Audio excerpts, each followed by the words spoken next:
Have a seat again if you wish to. And I go through a couple of slides that might not be so interesting, but maybe your mom would like to know it. So my name is Susanna Sami. Here's my name. I'm the ESOL department chair. And the ESOL program is a little bit different on the middle school level than in elementary, but the basic is the same. We want to learn English language proficiency more. We want to be more English language proficient. That's our goal. And the curriculum, like I just showed you, is content-based. So based on language arts, math, science, or history. So I teach the same standards to my beginning level students that the other students are learning, but maybe with reduced language. Okay, are you still here? Yes. Yes, I'm here. Okay. So this is our department. Sorry, this is so small with the recording. I don't know why. We have currently 5 teachers. Miss Ford is here. You see her outside. She's probably trying to get the students in. Then Miss Jamshid is teaching English 7 and 8 and history. Miss Wu is teaching English 8 and ELD. ELD stands for English Language Development. That's an additional English class for English learners. It's the one in the first column. Oh, okay. So the beginning ones, you can have both. Yeah, one for each student. But this first column shows you which English language development they take. If they're beginning ones, they take this, developing, I think they're level 3, 2 or 3, and academic language for the 4th, for the highest. So one of them. Then we also have Ms. Stromheller, who teaches mostly math and academic language. And Ms. Saber is a special ed ESOL itinerant teacher. She's working part-time with certain students that need help. Our administrator was just making the announcement. That was Sarah Groh. Our departmental counselors are Brian Sidowski and Monica Schmidt. And then there's a family or parent liaison at our school. Her name is Jessica Rosas. So she's very helpful. She speaks Spanish, and she's helping all parents. Okay. Yeah. So ESOL is English for speakers of other languages. And you're here for 2 years or 1? How long are you here? 2 years, right? The kids you mean the students in the US? No, in the US it's the end of 2019. The end of 2019. Oh, right before the pandemic hit. Yes. Oh, I have many students with 2019 entry date. Oh, that was the worst day. That was the worst. After 6 months, or even not even 6, after 5 months, they were all virtual and they didn't even know what to do. No. Oh, God. Yeah, it created basically a time when they didn't really get any. Yeah. And we are still grappling with that. So they are not the only ones. I have many students in this situation. So you know why they're in ESOL, because they speak another language besides English, and they will be tested every year with the reader test. I don't know if your school already started with the reader testing. Yes. It's listening, reading, speaking, and writing. So I just signed the thing for them too. Yeah, you just did. Okay. And the goal is to learn as much English as possible, and then you can exit ESOL. Then you don't have to take the test again. So here is what I was just saying. This test is given usually in February. We're starting in 2 weeks. These are the 4 parts: listening, speaking, reading, and writing. Did you do any of them? I think in the test, it's on the computer with headsets. Hearing, speaking.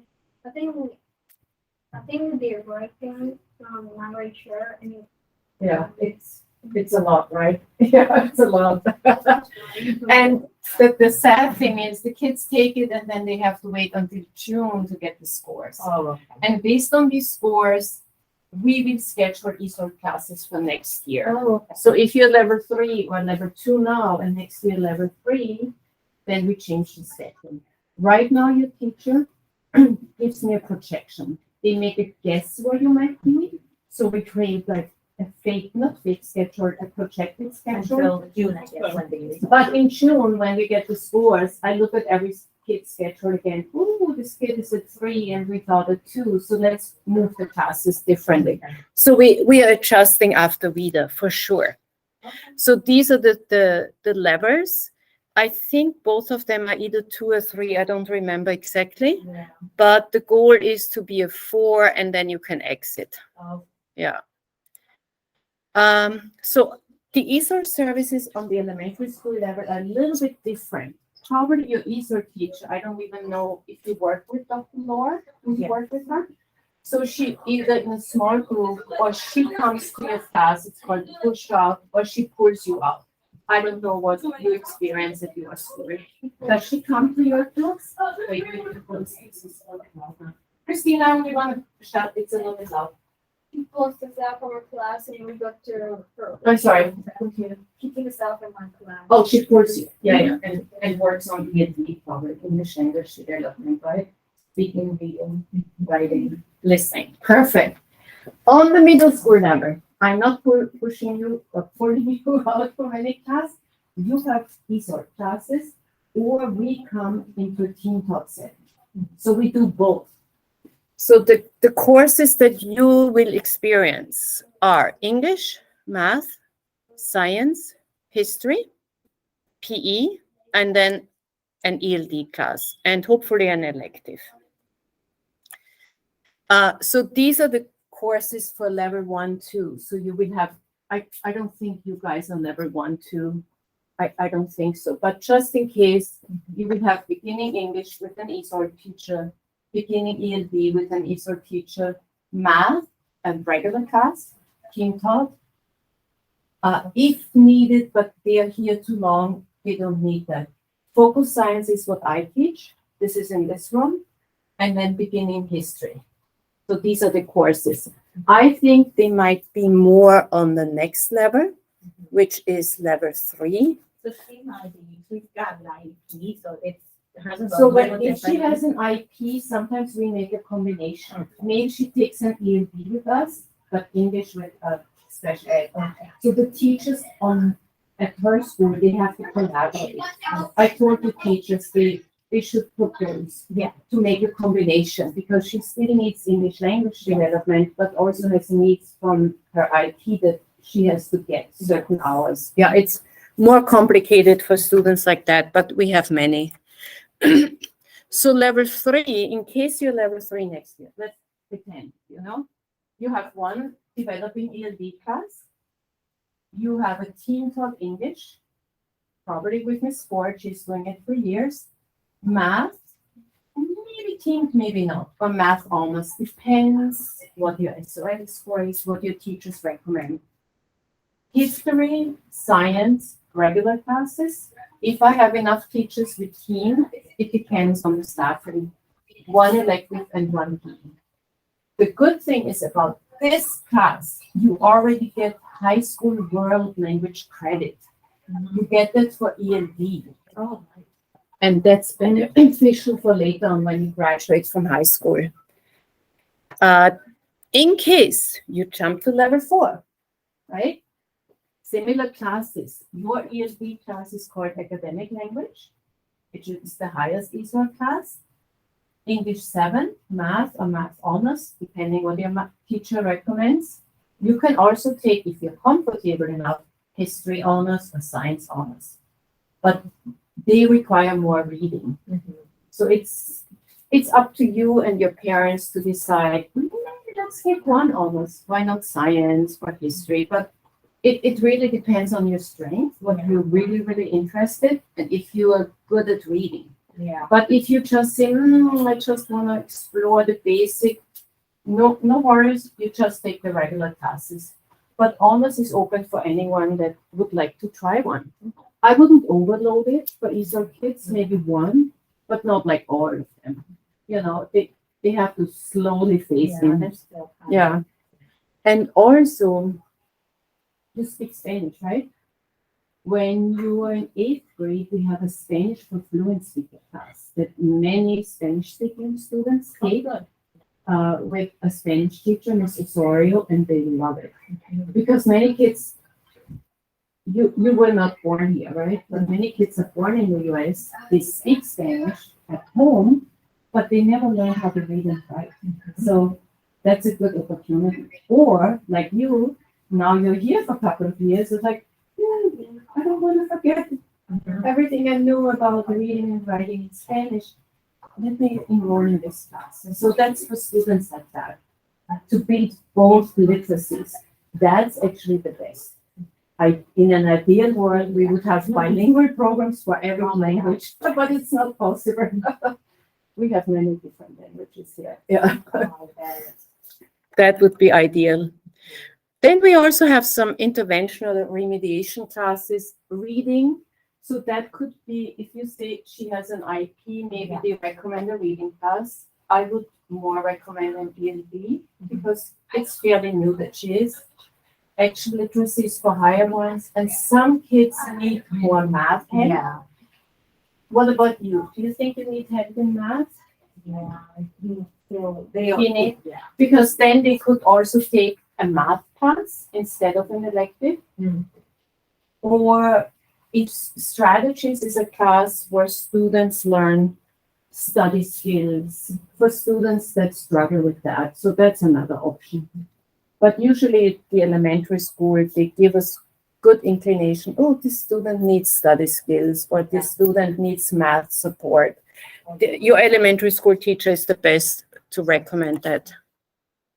So how do you help your child reach exit scores? Reading in English and the home language daily, doing homework assignments, getting extra help when needed, and stay in touch with the teachers. On the elementary school level, on the middle school level, we have a wonderful after school program. You can stay Monday through Thursday, and there's a late bus. Oh, nice. It's at 4:45. So the school ends at 2:15, Mhm. and then you can stay after school. Anybody can stay. The first hour on Tuesday, Wednesday, Thursday, you can work with a teacher. So each teacher stays 1 day a week. I stay every Tuesday. Kids come after school. Oh, I want to study for the test. I need help with the homework. You can stay with any of your teachers. And then the second block, this is where the fun starts. You can go in the gym and play with some other kids. You can join a club with art, chess. If you walk around later on, you can visit all these electives, technology. So they have lots of fun stuff, many clubs after school for any interest, So that's a fun one. Let's see what else I have. Oh, this is what I wanted to show you. So we have, because you said you like science. Oh, I have to go to my original one. Have to go here. So look, this is a field trip that let me see if this, I don't know, right? It's complicated. This is a field trip that every 7th grader, it doesn't matter which level, ESOL, everybody takes. We are going to Berkeley Park, and students do some really cool activities there. See, and you do literally science activities. So you check out the environment, you draw a picture, or here we do some water testing.